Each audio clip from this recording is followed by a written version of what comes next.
Praise the Lord, जय मसीह की। हमारे प्रिय प्रभु यीशु मसीह की प्रेरणा से फिर से और एक बार इस रविवार को आपके सामने परमेश्वर की संदेश लाया हूं। आज मैं आपसे कराई यानी मन की सीधाई के बारे में बताना चाहता हूं। परमेश्वर ने मुझे प्रेरणा दिया कि मन की सीधाई के बारे में बताए यानी इंटीग्रिटी। देखिए, हर एक विश्वासी को या सेवक को मन की कराई यानी इंटीग्रिटी चाहिए। एक व्यक्ति सच्चाई के बिना, मन की सीधाई के बिना जो भी काम करेगा वो परमेश्वर की नजर में पाप है। मन की कराई के बिना हम जो भी करेंगे परमेश्वर की नजर में पाप है। तो इसीलिए मैं आपको इस संदेश के बारे में बताना चाहता हूँ। बाइबल में यदि आप आयुब के जीवनी को देखेंगे तो आयुब बहुत धनवान था। उसके पास बहुत सारे नौकर थे, बहुत पैसा था, बहुत सा खेत, बैल, बकरी, गाय, सब जानवर उसके पास थे, बहुत सारे नौकर नौकरानी थे। लेकिन आयुब धार्मिक व्यक्ति था, खराई व्यक्ति था। परमेश्वर ने आयुब के बारे में एक बात कहा। आइए उस वचन को हम देखेंगे। आयुब की पुस्तक अध्याय 1:8 से पढ़ता हूँ। यहोवा ने शैतान से पूछा, क्या तूने मेरे दास आयुब पर ध्यान दिया है? क्योंकि उसके तुल्य कड़ा और सीधा और मेरा भय मानने वाला और बुराई से दूर रहने वाला मनुष्य और कोई नहीं है। देखिए, परमेश्वर यहाँ वचन में आयुब के बारे में बता रहा है कि आयुब कड़ा और सीधा व्यक्ति है, वो बुराई से दूर रहता है, वो परमेश्वर की बात मानता है। कि अगर परमेश्वर शैतान से बोल रहा है तो शैतान ने परमेश्वर से कहा, तूने उसे सब कुछ दिया है, तूने उसके चारों ओर तेरी पहारा डाला है, तूने उसको आशीष दिया है, इसीलिए वो तेरी बात मान रहा है। तो यदि तू उसका जीवन सत्यानाश करे यानी उसका धन दौलत पैसा बच्चे सबको मार दे तो वो तेरे मुंह के बल तुझे गालियां देगा, तुझे कोसेगा, कहकर शैतान परमेश्वर से कहा। तो परमेश्वर ने कहा, ठीक है, तो देखेंगे, तुम्हें मैं आयुब के ऊपर अधिकार देता हूँ, जो करना है करो, लेकिन तुम्हें उसकी प्राण निकालने की कोई शक्ति नहीं है, कहकर परमेश्वर ने कहा। तो शैतान ने आयुब पर हमला किया। एक ही दिन में आयुब की सारा गाय, बैल, भेड़, बकरियां, पशु और आखिरकार उसके बेटे, उसका जायदाद, सब कुछ शैतान ने बर्बाद कर दिया। उस समय में भी आयुब कह रहा है कि परमेश्वर ने दिया है और परमेश्वर ने लिया है। मैं मेरे माँ के गर्भ में से नंगा आया हूँ और फिर मैं इस संसार को छोड़कर नंगा ही जाऊंगा। जो ये जायदाद, बच्चे, ये सब चीजों से मेरा क्या लेना देना है, क्योंकि परमेश्वर ने दिया है और परमेश्वर ने वापस लिया है। इसीलिए परमेश्वर की ही स्तुति हो। और बाइबल में अध्याय 1:22 में एक बात लिखा है कि इन सब बातों में भी आयुब ने पाप नहीं किया और परमेश्वर पर मूर्खता से दोष नहीं लगाया। देखिए, हम छोटी सी समस्या आ गई, घर में आर्थिक समस्या आ गई, कोई बच्चे मर गए, अगर कोई मुसीबत हुआ, बीमारी हुई, तो हम परमेश्वर पर कोसते हैं, अपनी मूर्खता से परमेश्वर पर दोष लगाते हैं। परमेश्वर क्यों ऐसा नहीं हुआ, क्यों बीमारी आई, क्यों आर्थिक समस्या आया, क्यों मेरा बच्चा मर गया, क्यों मेरा पति मर गया, इतना परमेश्वर के ऊपर बहुत कुछ दोष लगाते हैं। लेकिन आयुब के जीवन में आप पढ़ेंगे तो इन सब बातों में आयुब ने पाप नहीं किया और अपनी मूर्खता से परमेश्वर पर दोष नहीं लगाया। आज हम छोटे छोटे चीजों के लिए परमेश्वर पर दोष लगाते हैं। परमेश्वर तूने वो नहीं दिया, ये नहीं दिया, परमेश्वर मुझसे प्यार नहीं करता, प्रभु मुझे कुछ भी नहीं देता, मेरा नौकरी छूट गया, आर्थिक समस्या में हूँ भाई, बीमारियां हो गई भाई, परमेश्वर ने क्यों मेरे जीवन में बीमारियों को लाने के लिए इजाजत दिया है, क्यों ऐसा परमेश्वर मेरे साथ कर रहा है, परमेश्वर मुझसे प्यार ही नहीं करता। आप बहुत बोलते हैं प्यार करता है बोल के, लेकिन मेरे जीवन में मैं परमेश्वर की आवाज को सुन नहीं सकता, कहकर मुझे लोग फोन करके बता रहे। आज उन लोगों के लिए संदेश है। देखिए, आयुब के जीवन में उसका सारा धन दौलत सत्यानाश हो गया, बेटे मर गए, पत्नी छोड़कर चली गई, उसके पूरा शरीर घावों से भर गया है और अपने शरीर को कुजा रहा है। उस समय में भी आयुब ने परमेश्वर पर निंदा नहीं लगाया, परमेश्वर पर दोष नहीं लगाया। आगे फिर परमेश्वर ने शैतान से कहा आयुब के बारे में कि देख, तू आयुब को इतना नुकसान किया, फिर भी आयुब अपनी मन की सीधाई और कराई को नहीं छोड़ा, वो अभी भी उससे प्यार करता है। आइए उस वचन को पढ़ेंगे। आयुब की पुस्तक अध्याय 2:3 में लिखा है, यहोवा ने शैतान से पूछा, क्या तूने मेरे दास आयुब पर ध्यान दिया है कि पृथ्वी पर उसके तुल्य कड़ा और सीधा और मेरा भय मानने वाला और बुराई से दूर रहने वाला मनुष्य और कोई नहीं है। यद्यपि तूने मुझे कारण उसका सत्यानाश करने को उबारा तो भी वहां अपनी कड़ाई पर बना रहा है। बार आयुब के बारे में गवाही दे रहा है कि आयुब कड़ा व्यक्ति है, सीधा व्यक्ति है, मेरा भाई मानता है, बुराई करने से दूर रहता है, वो अभी भी अपनी कड़ाई को नहीं छोड़ा, अभी भी वो सच्चा है। तो जितना भी कोशिश करे उसका सत्यानाश करने के लिए, लेकिन आयुब अपनी कड़ाई को, अपनी सीधाई को नहीं छोड़ा।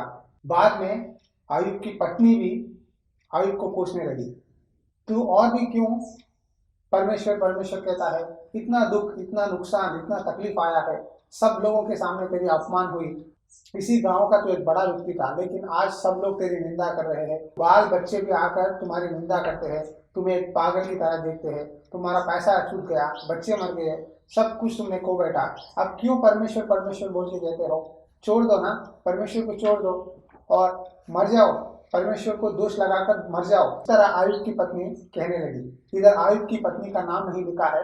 आयुब की पुस्तक अध्याय 2 वचन 9 में इस तरह लिखा है, तब उसकी स्त्री उससे कहने लगी, क्या तू अभी भी अपनी कड़ाई पर बना है? परमेश्वर की निंदा कर और चाहे मर जाए तो मर जा। देखिए, आज छोटे छोटे चीजों के लिए बहुत से लोग सुसाइड करते हैं। कहते हैं मैं डिप्रेशन में हूँ, मुझे किसी ने डांटा, मेरी पत्नी ने डांटी, मेरे बेटे ने डांटा, मेरे ऑफिसर ने डांटा, मेरे माता पिता ने मुझे गालियाँ दिया, इसीलिए मैं सुसाइड कर लूँगा, मर जाऊँगा, कहकर बहुत लोग आज डिप्रेशन के मारे सुसाइड कमिट कर रहे हैं। क्या ये परमेश्वर की इच्छा है? परमेश्वर ने हमें जीवन इसलिए दिया कि हम मरने के लिए नहीं, जीकर परमेश्वर के नाम की महिमा करें। जितना भी मुसीबत हो, जितना भी तकलीफ हो, परमेश्वर कहता है कि मैं तुम्हारे साथ हूँ, मैं तुम्हें कभी नहीं छोड़ूंगा।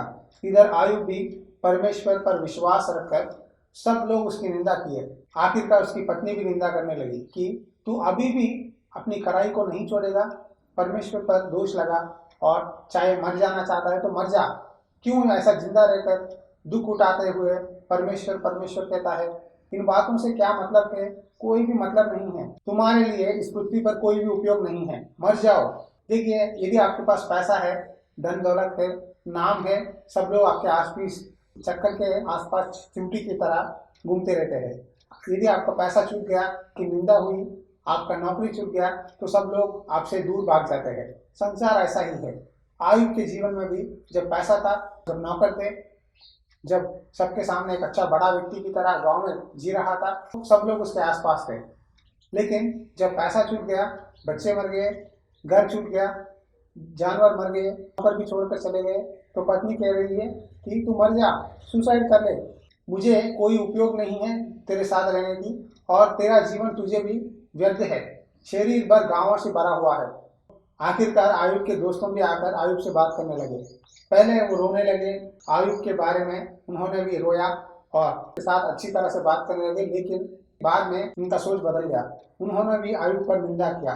उन्होंने कहा, तूने पाप किया है, तूने अन्याय से किसी के पास पैसा लिया होगा, तूने अन्याय से किसी को घात किया होगा, इसीलिए तुझे ये दुख, ये पाप, ये दर्द और ये नुकसान को सहना पड़ रहा है।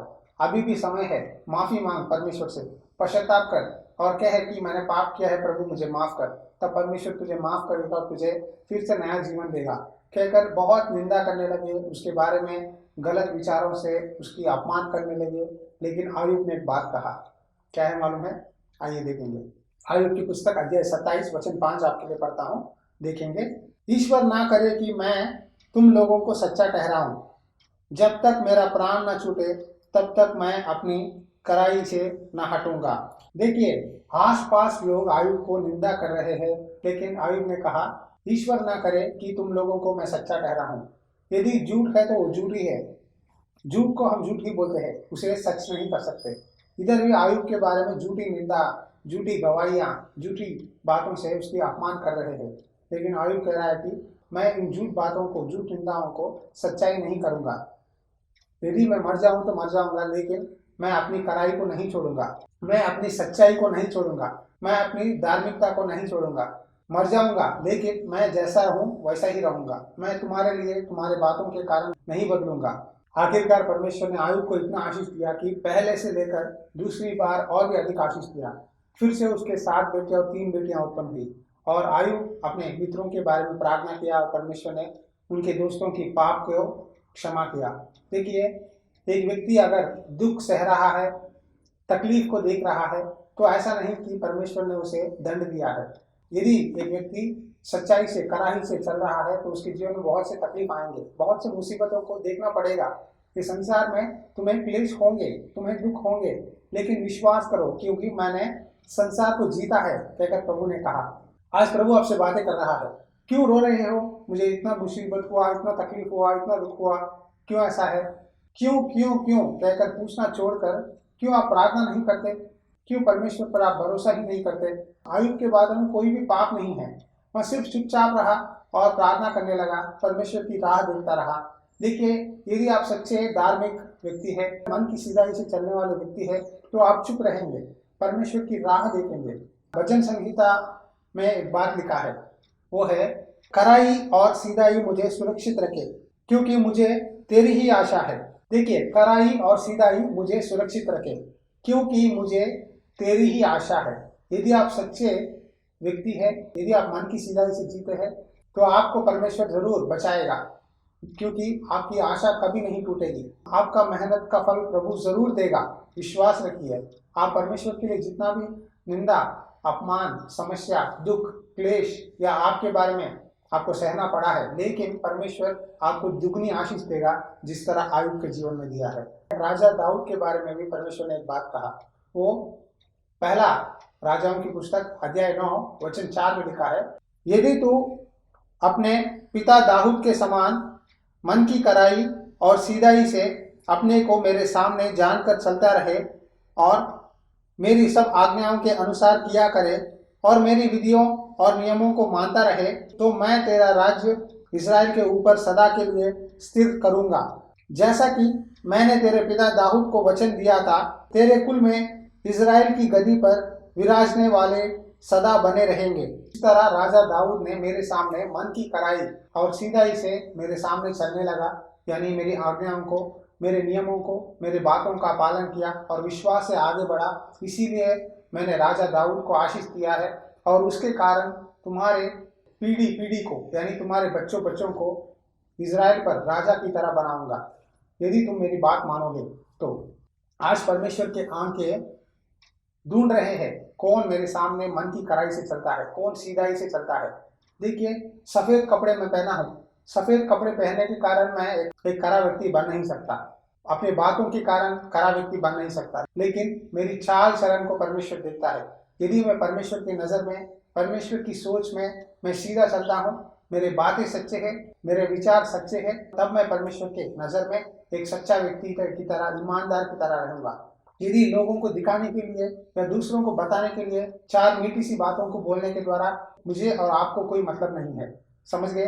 2 बार मौका मिला राजा दाऊद को शाऊल को मारने का, लेकिन दाऊद ने कहा, मैं अपनी मन की कड़ाई से, मन की सीधाई से मैं तुम्हें छोड़ता हूँ, क्योंकि परमेश्वर का चुना हुआ दास, यानी परमेश्वर की चुना हुआ अभिषिक्त को मैं नहीं छूऊंगा। राजा शाऊल ने दाऊद के बारे में कहा कि तू मुझसे अधिक धर्म निकला है, मैंने तो तेरी नाश करने की कोशिश की, लेकिन तूने मेरी भलाई किया है। तूने 2 बार मेरा जान बचाया है, तू मुझे नहीं मारा, इसीलिए परमेश्वर तुझे बहुत आशीष देगा, तू सच में इस्राएल का राजा बनेगा, परमेश्वर तेरे साथ है। देखिए, शत्रु होकर भी राजा शाऊल दाऊद की प्रशंसा कर रहा है। क्यों? उसकी मन की सीधाई के कारण, उसके चाल चलन को देखकर। आपके जीवन में तकलीफ, मुसीबत, बीमारी, समस्या, आर्थिक संकट, नौकरी के कारण या परिवार के कारण किसी न किसी मुसीबत आई है, क्या आप परमेश्वर की निंदा करते हैं या परमेश्वर की महिमा करते हैं? आपकी बातें कैसे हैं, आपका सोच कैसा है, आपका विचार कैसा है? परमेश्वर देख रहा है ये व्यक्ति अपने विचारों में कैसा है, ये व्यक्ति मुसीबत में कैसा बात कर रहा है, इसके बातें कैसे है, इसकी चाल चलन कैसा है, ये क्या सोच रहा है, सब कुछ परमेश्वर जांचता है। इसीलिए संभाल के रहो, विवेक से अपना जीवन बिताओ, क्योंकि एक दिन हमें इस शरीर को छोड़ना चाहिए जरूर। परमेश्वर की दूसरी आगमन में स्वर्ग में सदा हम परमेश्वर से रहने वाले हैं। संसार में तो मुसीबत हर दिन होंगे, लेकिन आपको विश्वास होनी चाहिए कि हर परिस्थिति में मेरा यीशु मेरे साथ है। शायद मुसीबत हो, शायद तकलीफ हो, शायद संकट हो, हर परिस्थिति में मेरा प्रभु मेरे साथ है, मुझे डरने की कोई जरूरत नहीं है। परमेश्वर ने कहा, मैं तुझे कभी न छोड़ूंगा, कभी न त्यागूंगा, मैं तुम्हारे साथ सदा रहूंगा। इसीलिए किसी बात की भी चिंता मत करो, तुम मेरे दृष्टि में एक योग्य जीवन बिताओ, एक सच्चा जीवन, सच्चा मसीह की तरह बिताओ। देखिए, आज संसार में बहुत से मसीही और सेवक अपनी बड़ाई के लिए या खुद को मैं अच्छा विश्वासी हूँ या खुद को अच्छा सेवक हूँ कहकर दिखाने के लिए काम कर रहे हैं। लेकिन कितने लोग इनमें से मन की सीधाई से परमेश्वर तू जो दिया है उस काम को मैं वफादार से करूँगा, चाहे वो छोटा हो या बड़ा हो, जो काम तूने मुझे दिया है मैं वो काम विश्वास से करूँगा प्रभु कहकर कितने लोग करते हैं जी। एक बार अपने आप को जांच लीजिए। प्रभु बोल रहा है, क्या तुम मेरे नज़र में ठीक है तुम्हारा जीवन? अगर नहीं है तो सुधारो, पश्चाताप करो, प्रार्थना करो। जरूर प्रभु आपकी प्रार्थना सुनेगा और आपको ठीक करेगा। ये आपके हाथों में है। देखिए, ईमानदार रहना आपके हाथ में है, पापों को माफ करना प्रभु के हाथ में है। आइए एक छोटी सी प्रार्थना करेंगे। आप भी मेरे साथ प्रार्थना में जुट जाइए, प्रभु जरूर आपको आशीष देगा। प्रार्थना। अनुग्रहकारी और दयालु परमेश्वर, इस समय प्रार्थना करता हूँ, जिस तरह तूने आयुब के बारे में और राजा दाऊद के बारे में कहा है कि ये व्यक्ति मेरे नज़र में, मेरे मार्ग में मन की सीधाई और कड़ाई से चलने वाला व्यक्ति है, इसीलिए मैं इसको आशीष दूंगा। जिस तरह आयुब ने मेरे नज़र में एक योग्य व्यक्ति जो परमेश्वर का भय मानने वाला है, जो मन की कड़ाई से चलता है, उसकी तरह तुम भी रहो। इस तरह परमेश्वर हमसे बातें कर रहा है। प्यारे भाइयों और बहनों, प्रार्थना कीजिए, प्रभु से बोलिए, प्रभु मुझे एक अच्छा योग्य व्यक्ति बना प्रभु। इस संसार में पैसा, धन, दौलत, परिवार सब लोग मुझे एक दिन छोड़ देंगे, लेकिन तू मुझे कभी न छोड़ेगा, कभी न त्यागेगा। तू मेरा प्रभु है, तू मेरा राजा है। मैं तुझ पर विश्वास करता हूँ प्रभु, तू मुझे मत छोड़ पिता। तेरे मार्ग में चलने के लिए सहायता कर पिता। तेरी दुगनी आशीष मेरे जीवन में देखने के लिए सहायता कर पिता। इस समय जितने लोग भी प्रभु समस्याओं से, तकलीफों से गुजर रहे हैं, उन सबको याद कर पिता। एक एक को छू, स्पर्श कर, आशीष लेकर मदद कर। ये प्रार्थना हमारे उद्धारकर्ता प्रिय प्रभु यीशु मसीह के नाम पे विनती करता हूँ पिता। आमीन, आमीन। यदि इस संदेश के द्वारा प्रभु ने आपसे बात किया है तो आप अपनी राय को नीचे दी गई कमेंट्स के द्वारा बता सकते हैं। कृपया इन संदेशों को लाइक करो, शेयर करो। यदि आप सच में इन संदेशों के द्वारा और इस सेवकाई के द्वारा आशीषित हुए हैं तो आप इस सेवकाई में सपोर्ट कर सकते हैं। यदि आपको अधिक जानकारी चाहिए तो नीचे दी गई व्हाट्सएप नंबर पर आप मैसेज कर सकते हैं। कृपया हमारे लिए उसी तरह लॉर्ड्स हाउस सेवकाई के लिए प्रार्थना कीजिए, क्योंकि बहुत से इन संदेशों को आपके सामने ला रहे हैं। प्रभु की इच्छा हो तो और एक संदेश के द्वारा फिर से आपके साथ मुलाकात करूंगा। हमारे प्रभु यीशु मसीह की प्यार, अनुग्रह और उनकी आशीष सदा आपके साथ बनी रहे। God bless you.